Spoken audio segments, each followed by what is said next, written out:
মুরগির মাংস রান্না করব একদম বাটা মশলা দিয়ে। বাটা মশলা মানে কারেন্ট মরিচ দিয়ে। আমি কিন্তু অনেক ঝাল ঝাল করে মুরগির মাংস রান্না করি। আর এই যে ছোট্ট ছোট আলু কিছু দিয়ে দিলাম। হ্যালো এভরিওয়ান, আসসালামু আলাইকুম। আপনারা যে যেখান থেকে আমার ভিডিওটা দেখছেন সবাইকে শুভকামনা আমার ভিডিওটা পুরোপুরি দেখার জন্য। তো এই যে আমি আজকে রাত্রে থেকে রান্নাটা শুরু করছি। রাত্রে আসলে সেরকম কোনো খাবার ছিল না, কিছু অল্প কিছু মুরগি ছিল আর মুরগির পা ছিল। পাগুলো আমি পরিষ্কার করে দিয়েছি বেশি করে, কারণ মুরগির পা খেতে কিন্তু আমার কাছে অনেক ভালো লাগে। তো আজকে কিন্তু মশলা আমি কষাবো না, তো মশলা না কষিয়ে এই যে একবারে মশলাটা আমি মাখাইয়ে দিব সব কিছু দিয়ে।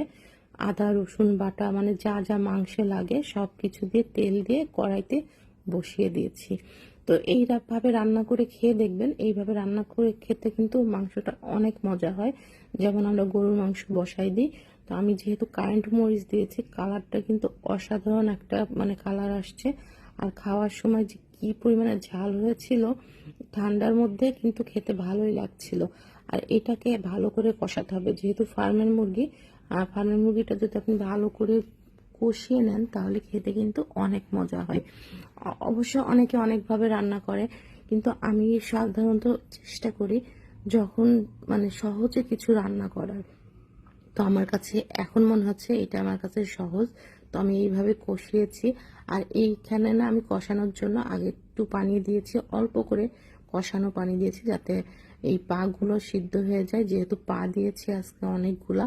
আর পাগুলো সিদ্ধ না হলে না পরে খেতে ভালো লাগবে না। তো সিদ্ধ করার পর আমি যে ভালো করে কষিয়ে নিয়েছি, বেশ লাল লাল করে কষাচ্ছি, ফুটতেছিল। আর আমার এখানে না আমার এই লাইটটাই খুব সমস্যা করতেছিল, তো সেই জন্য আমি বারবার ক্যামেরাটাকে এদিক ওদিক করছিলাম। আর আমার কড়াইটাও অনেক গরম হয়ে গেছিল, লুসনিটা দিয়ে আমি ধরতেছি বারবার পিছলায় যাচ্ছিল। তো যেই আসলে যেটা বলতেছিলাম যে মানুষ সহজে সবকিছু করার চেষ্টা করে, আমিও চেষ্টা করি। আমি এই যে ভিডিও বানাই শত ব্যস্ততার মাঝখানেও ভিডিও বানাচ্ছি, আপনাদের সামনে দিচ্ছি, কারণ আমার এটা ভালো লাগা থেকে শুরু করছি। জানি না কি কতদূর যাব।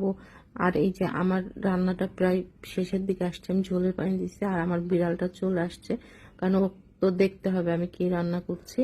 আর আজকে না খিচুড়ি বসাবো, তো ওই মাংসের সাথে একটু ঝাল ঝাল মাংসের সাথে খিচুড়ি খেতে কিন্তু ভালোই লাগবে। রাইস কুকারের পাতিলটাই আমি চুলার পরে বসিয়ে দিয়ে চালটা কষিয়ে নিচ্ছি, তারপরে হালকা ভাজা ভাজা করে নিয়ে আমি রাইস কুকারে পানি দিয়ে দিব। আর এই যে আমি পানি দিয়ে দিচ্ছি আর এর মধ্যে আমার খিচুড়িটা রেডি হয়ে যাবে। তো আপনাদেরকে সবাইকে বলবো আমার ভিডিওটা একটা লাইক কমেন্ট শেয়ার করবেন। যে এই পর্যন্ত আমার ভিডিওটা দেখছেন সবাইকে আমার পক্ষ থেকে আন্তরিক শুভেচ্ছা ভালোবাসা। আসসালামু আলাইকুম সবাইকে।